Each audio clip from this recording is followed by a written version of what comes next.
हिंदू रक्षा दल वाले जो लोग हैं क्यों नहीं से बैन लगता है। एक कड़ी से कड़ी कार्रवाई पर ऐसी कार्रवाई होगी कि इनके रूहें कांप जाएंगी। हेट वाशिंगटन के डीसी का डेटा है। 498 जो यहाँ बड़े पत्रकार वो भी हैं और आप भी हैं। आप लोग बैठ के दोनों अभी मैं कुछ कहूंगा तो उठ के भाग जाएंगे। मैं नहीं उठ के भागने वाला। मैं किसी के बीच में नहीं बोलता, प्लीज। योगी आदित्यनाथ के स्पोक्स पर्सन नहीं हूँ आपकी तरीके से। आप किसके? आप राहुल गांधी हैं? आप राहुल गांधी हैं या अरविंद केजरीवाल? क्राइम हुआ, अच्छा कौन से स्टेट में खबर है कि नहीं खबर है? अच्छा मारा किसने? अच्छा मारा हिंदू है तो अच्छा खबर है, दलित है तो खबर है। ये क्या तरीका हो गया आपका? मुझे बर्दाश्त नहीं है। मैं बर्दाश्त नहीं। घर पे क्योंकि आशुतोष कांग्रेस की मीटिंग में जाकर बैठते हैं, वहाँ अटेंड करते हैं उसकी फोटो आशुतोष की। अभी जर्नलिस्ट कहना बंद करो, कहते हो कि मैं कांग्रेस का वर्कर हूँ, कांग्रेस का। आप उसी एनवायरमेंट में शूट करते हो।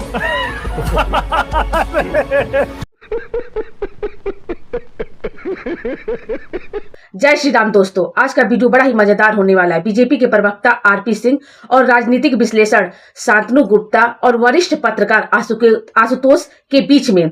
जैसा कि दोस्तों 2025 के अंत में आशुतोष की बेइज्जती होती रही, अब 2026 में भी उम्मीद है कि लगातार ये जारी रहेगा। वीडियो में काफी आनंद आने वाला है, इसलिए वीडियो को आप पूरा देखें। चैनल पर नए हैं तो प्लीज चैनल को सब्सक्राइब करना आप बिल्कुल ना भूलें।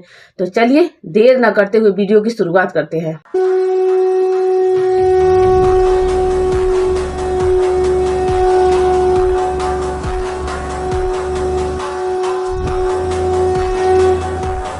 अगर किसी को वो जो लव जिहाद के नाम पे जो घुस के उन्होंने मार पिटाई की, अगर ये काम किसी मुस्लिम समुदाय के लोगों ने किया होता तो फिर क्या होता? उनके घर तक बुलडोजर हो चुके होते।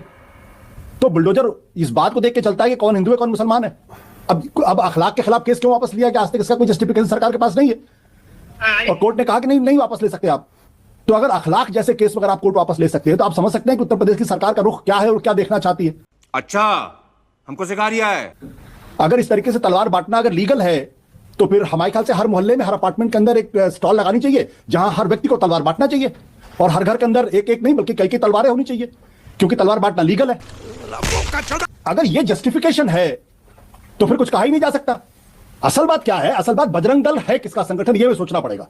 हम लोग बजरंग दल को अलग करके देखते हैं। बजरंग दल ये आरएसएस विश्व हिंदू परिषद का संगठन है, उन्होंने बनाया इसको।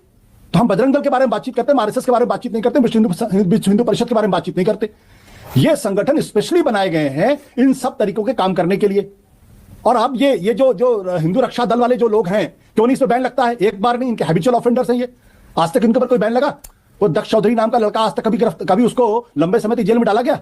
कभी उसका घर बुलडोज किया गया? अबे शक्ल तेरी बवासीर जैसी बातें तो अच्छी किया कर। नहीं बुलडोज किया गया। बीजेपी आरएसएस को इससे हासिल क्या होगा आशुतोष? आपने इशारों में, बल्कि आपने खुल के कह दिया कि आरएसएस के संगठन है, वो जानबूझ के संगठन बनाते हैं ताकि इस तरह की घटनाएं करवा सकें। संघ को और बीजेपी को इससे हासिल क्या होगा? डर का माहौल पैदा किया जाए और इनको हासिल क्या होगा? इसके लिए आपको गोलवालकर की किताब पढ़नी पड़ेगी, जिसमें साफ तौर पर कह रहे हैं कि मुसलमानों को जो सेकंड ग्रेड सिटीजन के तौर पर रहना पड़ेगा, हिंदू का रहना पड़ेगा। डर का माहौल पैदा कर दीजिए आप। अन्यथा कोई भी सरकार हो, चाहे योगी आदित्यनाथ की सरकार हो या हेमंत बिश्वा शर्मा की सरकार हो, किसी की भी सरकार हो, जहां इस तरीके की हरकत होती है ऐसे संगठनों की पहचान होनी चाहिए, उनके खिलाफ बैन लगना चाहिए, उनके खिलाफ ऐसी कार्रवाई होनी चाहिए, क्योंकि ये मामूली लॉ एंड ऑर्डर का इशू है ही नहीं। ये सवाल तो पूछा जाना चाहिए ना भाई। नरेंद्र मोदी जब ये कहेंगे 2024 के चुनाव में कि घुसपैठी है, मंगलसूत्र छीन लेंगे, और दिल्ली के शाहीन बाग के आंदोलन में कहेंगे कि आपकी घरों में घुस के आपकी महिलाओं के साथ बलात्कार करेंगे, या जो अमित शाह कहेंगे कि इतने कस के बटन दबाओ ताकि करंट शाहीन बाग को लगे, या हम कपड़ों से पहचान लेते हैं। के पीछे मैं जानना चाहता हूं, योगी आदित्यनाथ ने, अमित शाह ने और नरेंद्र मोदी ने जब क्रिश्चियन सेलिब्रेशन को वेंडलाइज किया गया, हुड़दंग किया गया, क्या कोई ट्वीट है उनका वहां पे? क्या कोई बयान आया कड़ा? प्रधानमंत्री जी गए चर्च पे, बहुत अच्छा काम किया उन्होंने, एक संदेश दिया उन्होंने, लेकिन क्यों बाहर निकलते उन्होंने नहीं कहा कि इस तरीके की हरकत करने वालों के खिलाफ कड़ी से कड़ी कार्रवाई होगी? ऐसी कार्रवाई होगी कि इनके रूहें कांप जाएंगे। क्या बोला तूने? चुनाव में मैं अभी बात की गई थी, डेटा कहां है? अब वो कहेंगे कि भाई अमेरिका का डेटा है तो आप मान नहीं सकते। हेट वाशिंगटन के डीसी का डेटा है जो कह रहा है 75% जो हेट स्पीचेस या हेट क्राइम्स हैं वो बीजेपी रूल्ड स्टेट में 2023 में 668 में, 498 जो यहाँ बड़े पत्रकार वो भी हैं और आप भी हैं। आप लोग बैठ के मैं किसी को बीच में डिस्टर्ब नहीं करता और मैं ऐसे किसी आदमी को बर्दाश्त भी नहीं करता जो मत करिए, घर जाइए, अपने घर जाइए। अगर पेशेंस नहीं है तो टीवी डिबेट में ना आया करें। नहीं प्लीज आशुतोष अपनी बात कहिए, पूरी करिए। आपको चांस दूंगा मैं जवाब देने का। बोलिए आशुतोष, बोलिए। उसके बाद बीबीसी की रिपोर्ट कहती है कि भारत के अंदर 2023 से लेकर 2024 के बीच में जो एंटी माइनॉरिटी हेट स्पीचेस 74% का इजाफा हुआ है। मेरे पास तो डेटा है 1165, जिसमें 98.5% जो हेट स्पीचेस जो मुस्लिम के खिलाफ। क्या क्या कहना क्या चाह रहे हैं भाई आप? ये जिस तरह से बढ़ा है, एकदम जंगल में आग की तरह फैला है, क्या वो भी एक वजह हो सकती है कि इस तरह की घटनाएं सामने अब ज्यादा आ रही हैं, लोग वीडियो बना लेते हैं और कुछ लोग जानबूझ के वीडियो बना के उसे वायरल भी कर देते हैं, इस वजह से ज्यादा फैल रही है और एक ये बन जाता है कि भैया देखिए ये हो रहा है वो हो रहा है, और ऑफिशियली इस तरह के आंकड़े कहीं नहीं है। अगर असम के मुख्यमंत्री मियाँ जी कह के लोगों को डिमीन करने की कोशिश करेंगे, डिमीनिंग वर्ड कब से और देखिए फिर ये बीच में बोल रहे हैं। चल तो इसके बाद मौका देता हूं मैं अभी मैं कुछ कहूंगा तो उठ के भाग जाएंगे यहाँ से। मैं नहीं उठ के भागने वाला, मैं किसी के बीच में नहीं बोलता, प्लीज रोने लगेंगे पर आपका रोना सबको पता है। पूरा जवाब मौका दूंगा। कंसिबिलिटी आप रोना आप लोगों की आदत का अभी तक उठ के बोलते क्योंकि आपके पेशेंस नहीं है। नहीं, गलत तथ्य सुनने का तो बिल्कुल मैं योगी आदित्यनाथ के स्पोक्स पर्सन नहीं हूं आपकी तरीके से। मैं भी नहीं हूं। हाँ आप हैं योगी आदित्यनाथ। देखिए आप पर्सनल लेवल बांट रहे हैं तो बांटिए। हैं योगी आदित्यनाथ, आप पर्सनल लेवल बांट रहे हैं तो बांटिए। आप हैं। अब देखिए आप डिसाइड कर लीजिए। पर्सनल अटैक करेंगे, मैं आपको छोड़ूंगा थोड़ी। रुको जरा, सबर करो। डिसाइड कर लीजिए बट सब कुछ। नहीं, आप किसके हैं? आप राहुल गांधी के हैं? आप राहुल गांधी के हैं या अरविंद केजरीवाल के? भारत सरकार की किसी भी एफआईआर में हेट क्राइम नाम का कोई सब्जेक्ट नहीं है, लेकिन इनके मित्र बीबीसी में वॉशिंगटन पोस्ट में बैठ के पता नहीं कैसे डेटा निकाल रहे हैं कि हेट क्राइम बढ़ गया। ठीक है, अगर आपका सोशल मीडिया से देख रहे हैं, के अन्नमलाई रिस्पॉन्सिबल व्यक्ति है, उनका वीडियो देखिए। सूरज बोल के महाराष्ट्र का माइग्रेंट वर्कर है, उसको कैसे वो देखिए, छुरे देखिए, वो उससे मारा जा रहा है और ये वीडियो सब देख लीजिए, के अन्नमलाई की। लेकिन ये मानक की डिबेट में क्यों नहीं आता है? ये आशुतोष जी के ये भी चैनल चलाते हैं, उसकी डिबेट में क्यों नहीं आता है? तो क्या है कि क्राइम हुआ, अच्छा कौन से स्टेट में, खबर है कि नहीं खबर है, अच्छा मारा किसने, अच्छा मारा हिंदू है तो अच्छा खबर है, दलित है तो खबर है। ये क्या तरीका हो गया? ये बड़ी अच्छी बात कही आप। जर्नलिज्म पे भरोसा नहीं तो बंद कर दीजिए। सारे अखबार, मोदी जी के पास पावर है कि यार ये सारे अखबार बैठ के फेक न्यूज़ फैला रहे हैं। तो आपकी हिपोक्रेसी को दिखा रहे हैं सर, मैं तो आपकी हिपोक्रेसी को दिखा रहा हूं कि आप इसको रिपोर्ट क्यों नहीं कर रहे हैं? आप सेलेक्टिव चार्ज किसी को बता रहे हैं। अमाना क्या तो इनको चुप करा दीजिए। इतना टच में नॉट छुई हुई तो होता क्या, मुझे बर्दाश्त नहीं है। मैं बर्दाश्त घर पे बैठिए। बोल रहे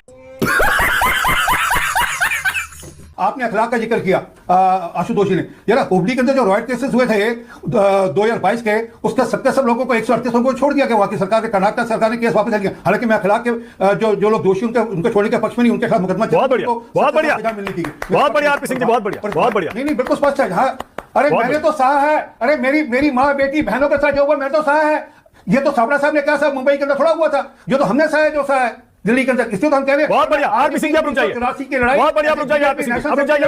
बहुत बढ़िया। मैं वापस कर रहा हूं, किसी मुसलमान के साथ हो, किसी क्रिश्चियन के साथ हो, यानी किसी मुसलमान के साथ हो, किसी क्रिश्चियन के साथ हो, वो वैसे ही जुल्म है जैसा किसी हिंदू के साथ हो रहा है। मैं इसमें बड़ा स्पष्ट हूं। किसी क्रिश्चियन के किसी 20 सेकंड दूंगा सापरा जी, 20 सेकंड। सापरा जी 1984 के दंगों पर आरपी सिंह आपको चुनौती दे रहे हैं। सापरा जी आज बोलकर जाइएगा 84 में जो हुआ वो गलत था, और आपकी पार्टी ने उस समय बड़ा पेड़ गिरता है जो बोला था वो गलत था। हमने सापरा जी 1984 का कभी भी हमने समर्थन नहीं किया। जो भी उसमें दोषी है उनको फांसी पर लटकाइए, ये मैं खुलेआम कहता आया हूं पहले भी और आज भी कहते आया हूं। ये मतलब नहीं है देश के अंदर जितनी घटनाएं हो रही हैं उसके खाओ मां कसम है कि प्रधानमंत्री मन की बात करें, ये होता है क्या? प्रधानमंत्री को मन की बात के अंदर इतनी घटनाएं हो रही हैं। सापरा जी बड़ा पेड़ गिरता है गलत बयान था क्या? उनका इकबाल सापरा जी बड़ा पेड़ गिरता है गलत बयान था क्या? धरती हिलती है। बड़ा पेड़ गिरता है, ये बयान बहुत बाद का बयान है, इसके ऊपर मैं अलग से डिबेट करूं। दिल्ली के अंदर 3,000 सिखों को चुनकर मारा गया, टारगेट कर। देश में पहली बार मेजोरिटी वोट का खेल किसी ने रचा तो कांग्रेस पार्टी ने रचा, और देश में विमर्श फैलाकर रचा तो कांग्रेस पार्टी ने रचा।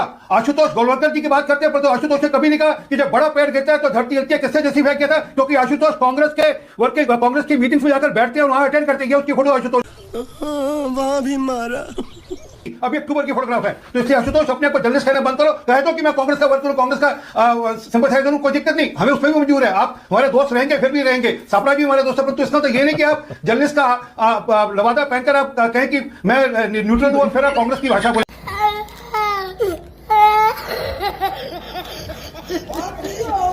आपकी बारी है, फोटो दिखा रहे हैं आरपी सिंह जी। एक आप कांग्रेस की बैठक में थे, पता नहीं शायद अमेरिका की है, कहां की है? आशुतोष बोलिए।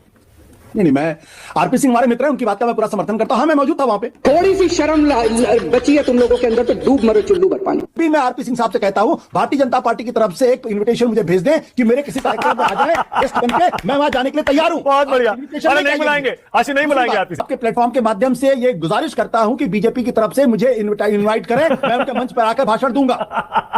Let him get the invitation. Okay 10 second RP Singh बुलाइए आशुतोष को। आप उसी एनवायरनमेंट में शूट करते हो।